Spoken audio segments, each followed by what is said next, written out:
Hi everyone, it's me, Krylios, Team Racing Productions MC and producer. So happy to be here. It's a beautiful day. And of course, I want to welcome the one, the only, the goddess of DC and queen of the shameless plug herself, the one, the only, Rayceen Pendarvis. Hey Hey, Racine. my beloved, greetings and salutations, everyone.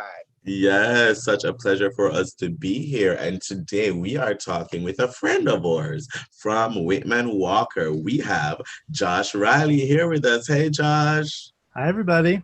Hi, my beloved. So great that you are here. I'm so happy that you're here with us. We are seeing each other virtually. We haven't seen each other in person for quite a while. Um, but here we are together. So this is wonderful. This is fabulous. So well, we have Josh here from Whitman Walker. Tell me, what is going on there at Whitman Walker? What is the latest? I know World AIDS Day is coming up. What do you guys have planned?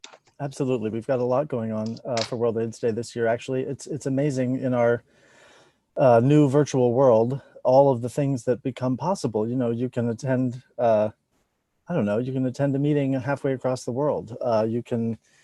This Friday is Transgender Day of Remembrance. You could go to Hmm. a million different observances if you wanted to. It's pretty remarkable what has become possible for us. So Whitman Walker is going to be participating in a number of different things and offering a number of different things in conjunction with World AIDS Day.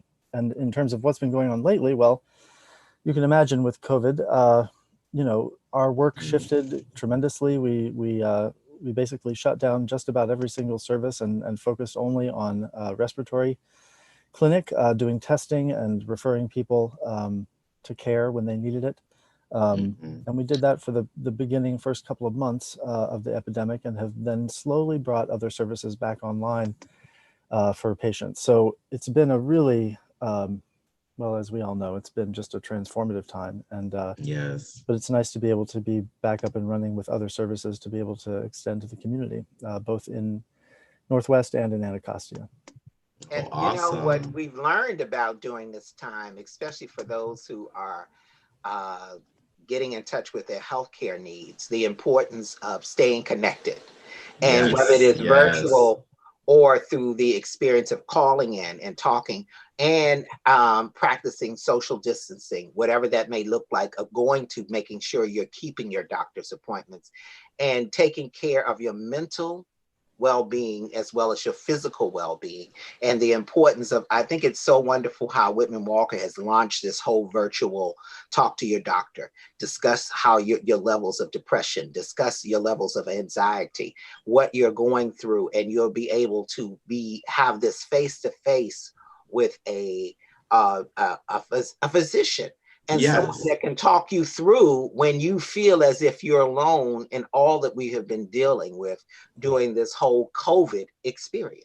It's pretty terrific. I mean, how quickly the insurance industry adapted to what had to happen, and it makes one maybe a little bit cynical to be like, oh, you could have done it before, oh, so quickly. But the great thing is people got access, and I think Yes. when we're talking about health disparities and how they're experienced across race and gender and sexual orientation, anything that helps flatten out those disparities and give more equitable access, we want to do. And it's really exciting to see that happen. And among many things, I hope that this kind of medical care can persist beyond the epidemic so that people can really gain better access. I mean, granted, people have to have some technological know-how, but with Yeah. the ability to do it on the phone as well as on your video screen, it's a pretty remarkable thing. And it's going to transform healthcare, I hope. I mean, I Yeah, really I would hope hope it so does. too. The way how I look at this entire thing is the fact that it's one of those moments in time, one of those periods of history, one of these things that happens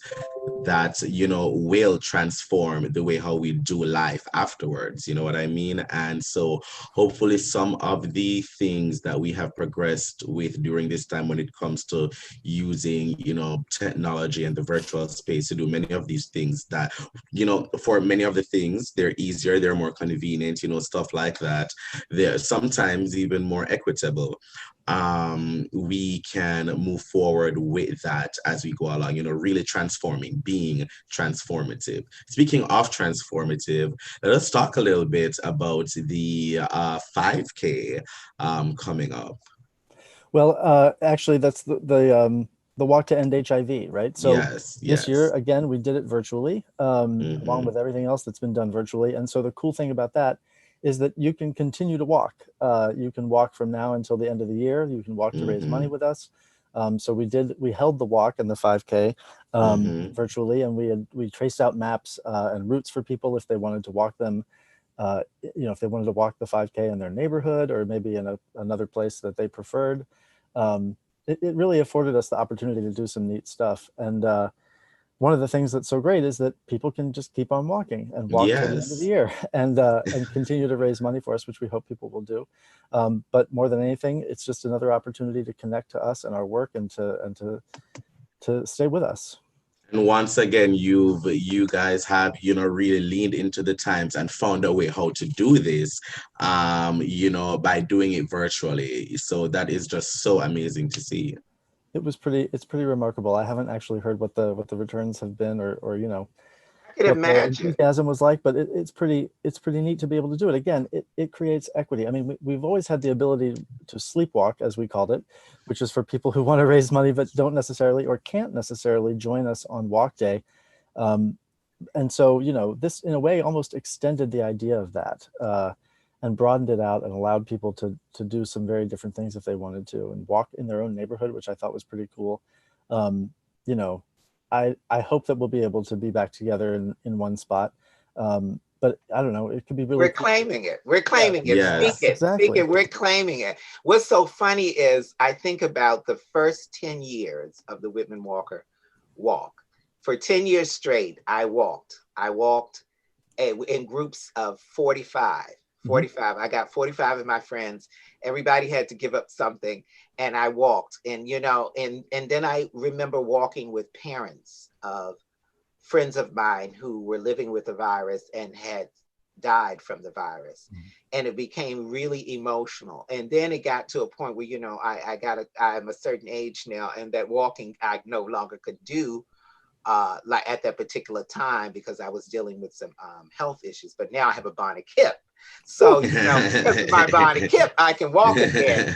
So at one point I had to sit out and volunteer and like pass out water or put kits together or do stuff that I was on the background, but I was there waving and pushing and giving it from the sidelines. But now I am so excited. Here I am excited again about the walking experience, but to see it go through this whole virtual transformation is amazing. And to see Whitman-Walker maneuver through this virtual social media world and Yes. Well, not let everybody that had hinder them. I think it's amazing. it's amazing. Everyone had to pivot so quickly. It was one of those things where I think when we have a little time and perspective, we'll be able to really appreciate the tremendous transformations, the cultural, I don't know, earthquake that happened as a result of this. And it's easy to see losses, right? Like closures of businesses and things like that. Um, and those are going to be there too. But I'm going to be really fascinated to see how we kind of Monday morning quarterback this and say this is amazing. And mentioning all the service that you did for us, Rayceen, thank you. I feel like one loss for the walk being this way was we couldn't use volunteers in the way that we normally do. And so that's been a tough thing with COVID is we just haven't been able to kind of connect with people in the same way. Although it's remarkable, my family never had like a weekly Zoom get together until this happened, right? And so we're like, Yes. wait, maybe we could have been doing that all along. What's the matter with us? Mhm. And so that kind of thing is pretty cool. And kind of like talking to your doctor on the phone or over a video screen. It's another way to get together and to connect. And speaking of getting together and connecting, we know the corner at Whitman-Walker, new wonderful space that just opened up, and there are new exhibits that are coming along, virtual exhibits, once again, leaning into the times. To give us some information about that. Sure. So we have I'm going to look at my notes because I don't want to mess it up. We have the sort of opening exhibit for the corner, which is the cultural center for Whitman-Walker. It Hmm. occupies the the corner spot of the former Elizabeth Taylor Medical Center, now called Liz, redeveloped into a really tremendous space. But what was the historic lobby area of the Elizabeth Taylor Medical Center, we decided to kind of preserve the sacredness, frankly, of that space and to turn it into something that could give back to the community. And because that space, that waiting area was such a gathering space, such a Yes. an incredible spot for rest, for people who really needed it, and a way to reconnect with the community and see your friends and hide out a little bit, frankly, because during those days you kind of needed the rest. But so that space is now a cultural center, and so it's fitting, I think, for the first exhibit. We're pulling together art related to Whitman-Walker's history, and so art and other artifacts will be opening up, and it's going to coincide roughly with World AIDS Day, so that's a pretty cool time to be opening things up. We have a lot of different things for that too, but it's a pretty cool space. I mean, we did like a sort of a soft opening of it, and the response has been really great. So it's called We See You There, Making History at Whitman-Walker. So it is, like I said, time to coincide with World AIDS Day, but it looks back at the early history of the clinic, which was one of the first institutions in the country focused on LGBTQ and HIV care. Yes. So it's got like stories, artwork, things like that. Some of it was newly commissioned, and it sort of looks back at some early queer history. The whole thing, the exhibit will open on December 5th and close, in March of 2021.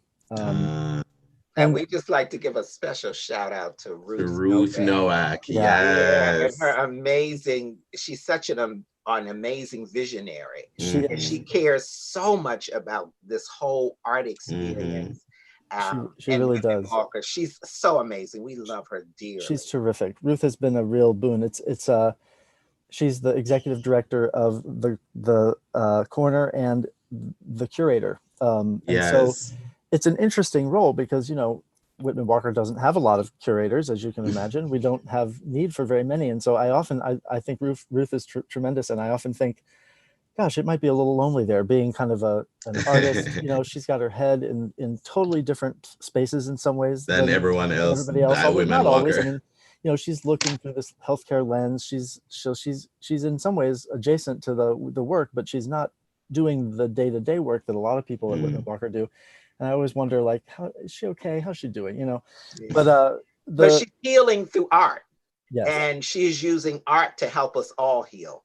And that's so important because art has a way of allowing us to have a moment. Yeah. That it and allows us to be vulnerable and taken in where we feel safe. Yeah. Yep. It really is. I mean, and actually a great example of that is what you just pulled up on the screen, which is examples of quilt panels from the NAMES project, AIDS Memorial Quilt, which is the largest folk art project in the world. Started back in the 80s and to memorialize people who were lost to AIDS and HIV. I remember how struck I was when someone explained to me that the quilt panels are shaped and sized the way they are because they are the shape and size of a funeral plot. Oh, wow. Yeah, so see how they're sort of rectangular in their shape. Yeah. But, I remember when it came, the last time it came to DC, and I remember being on the Monument Mall and looking and seeing it take up the entire mall and walking and talking with strangers, mothers, brothers, sisters, children, hugging and talking and lifting people up. And I remember I was with a set of 6 of my friends' parents who had made quilts for their children. And we had found their quilt as we took the walk, and we were walking and telling stories. And I remember us crying and laughing and crying and laughing. And looking back, it was so funny because in one moment we would just bawl. And then one moment somebody would tell a funny story and we would just laugh. And it was so amazing. And, I think about that time, and I want young people to understand the importance, never, ever forget from which we've come from. Yes. And it's so important to know that that was our pandemic in the 80s, that the pandemic that they're experiencing now. And imagine the multitude of someone who has lived through both pandemics, or someone who is a certain age and gone through 3 or 4 pandemics, and still have this resilient spirit of all of us, how we've come through with this resilient spirit of survival and loving each other, and the importance of speaking and lifting and saying, I love you. Yeah. No, it's really a remarkable thing. I mean, you know, you can find online the photographs of the quilt in its various appearances in DC. And, you know, the first time that it came, the quilt took up, I forget exactly where it was laid out, but it, you know, it was a portion of the mall. And then in its, you know, I forget, one of the middle appearances, it took up the entirety of the mall. And now it is such an enormous project that you cannot, there is no place where it can be laid out entirely all together in one spot. Wow. It's, which, you know, is both moving and incredible to imagine, and also so profoundly sad Yeah, when we think because about the that's all losses. the loss. There we go. And I think There that, we you know, when go. we think about and compare COVID and HIV, and it's interesting, if you look up pandemic on Wikipedia right now, there are 2 entries. Yes. You know, the HIV/AIDS pandemic and the COVID-19 pandemic. Those are the 2 that we've got in our 2 most active modern history. ones. And there's so many differences, even though there's a lot of similarity. And I think one of the things that maybe younger folks don't necessarily appreciate is how hidden the HIV/AIDS pandemic was, how invisible its victims, how, and you know, some of that is still true today if we think about how communities of color are disproportionately impacted by HIV/AIDS still, and are therefore rendered invisible for all of the reasons why that happens and health disparity exists. You know, but back then it was just being gay at all, being LGBT, having any of those kind of stigmatized identities that rendered us invisible. There was not this tremendous outpouring of kind of community mobilization and goodwill, if you want to call it that. I tend to be kind of optimistic about people, so I'll say goodwill, even though sometimes it's absent. But you know, that didn't exist then. And It didn't. I think about the fear associated with it, and the shame, and the moments of when people whispered and people were dying and dying alone and dying with family not caring. It was such a time that you know, when I think about it, I get a little teary-eyed. I'm sorry. How can you But not? I think about it because it's one of those moments that when you are in it and come through it, you will never forget it. And then coming through this, like, bam, another one. It's like Judah, Yes. boom. It's like, wow.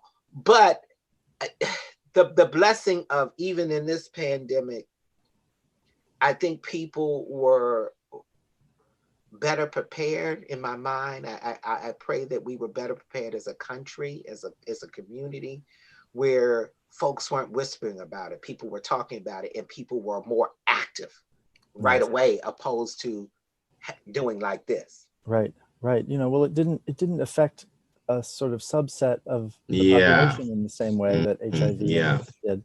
You know, but some of it is similar. You know, I had a coworker who tested positive for COVID-19 early on, and one day we were sitting together, and he said, I feel this strange sense of shame that I realize I don't necessarily need to feel. It's sort of irrational to feel ashamed for having gotten this, because, you know, in some ways, especially early on, we weren't necessarily well prepared or well educated.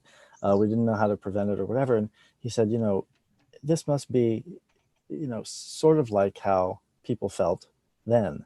And I thought, well, that's a helpful perspective you're getting, right? And I mean, I think that there are so many great lessons in COVID that it can teach us, and I hope that we will take them seriously. And because there is still stigma, as there is with all sorts of health conditions, and you know, it's so needless, right? From a public health or harm reduction perspective, there's no sense in it, right? We need to take care of people, and we need people to be well, whatever that means for them. And we need, for the incredible disparity that exists, certainly racially, with healthcare and lots of other issues, will this wake us up? Will this help? I don't know. I hope so. To some extent it will.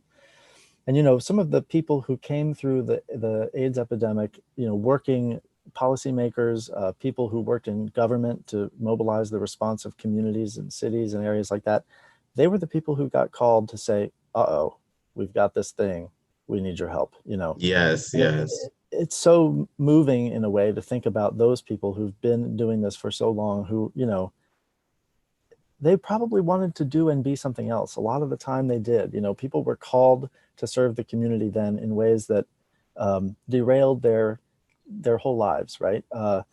And I think about that and I think, wow. And then here came this other one, but guess what? There was this whole brigade of people across the world who'd been dealing with the AIDS epidemic since, the early 80s, who were ready to step in and mobilize. And it's pretty cool. And, I feel like, honestly, not to pat ourselves on the back too much, but Whitman-Walker was also really well positioned to step in. I mean, in some ways, this is our wheelhouse, even though, things were so different now than they were in the early 80s in terms of care and the whole thing with insurance, all of it. But in terms of our heart and the core of who we are, I really feel like we were just like, oh, well, we can do that.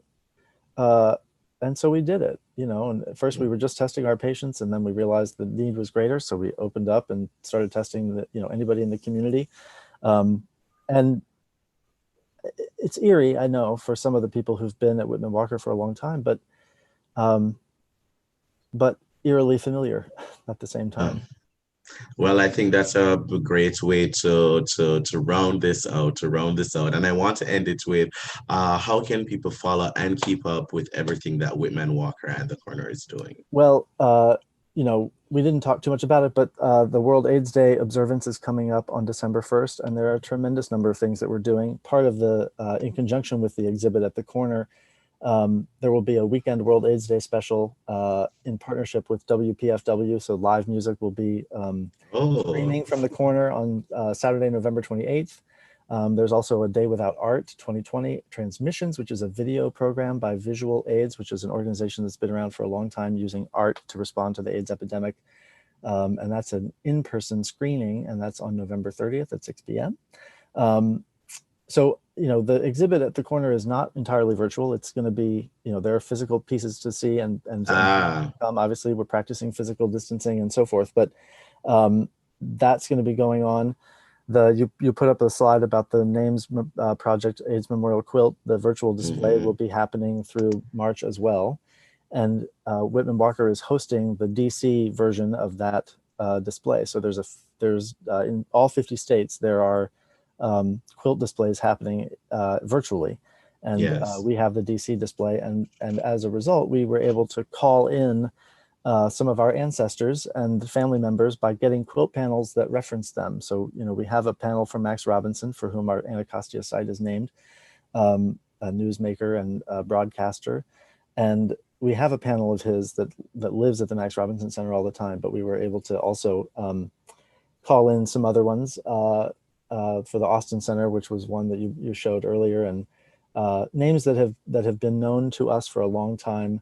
The Women's Collective, another DC-based organization, Dusty Cunningham, just amazing people in our history. So it'll be great. There are, I think, 8 panels to see.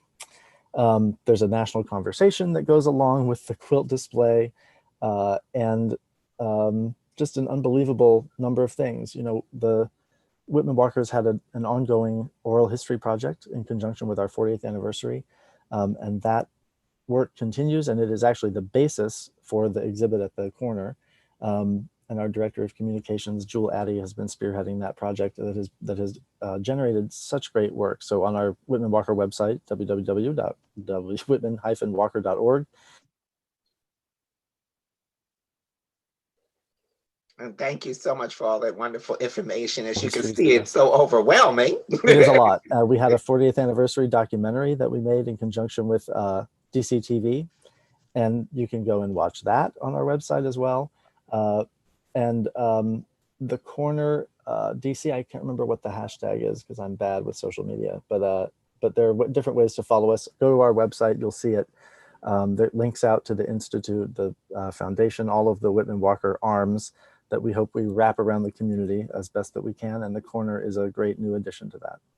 Oh, thank you so much, Josh. And thanks so much for joining us today. And thank you for being a part of this. And thanks for all the work that you are doing at Whitman-Walker. And thanks for all the work that Whitman-Walker has done for the community and specifically for Team Rayceen. Thanks so much, Josh. Love you guys. As you can see, the work continues. I look forward to seeing you all in person very soon. Oh, we're sending you love and happy holidays. Same to you all. Take good care. Bye-bye. Bye-bye.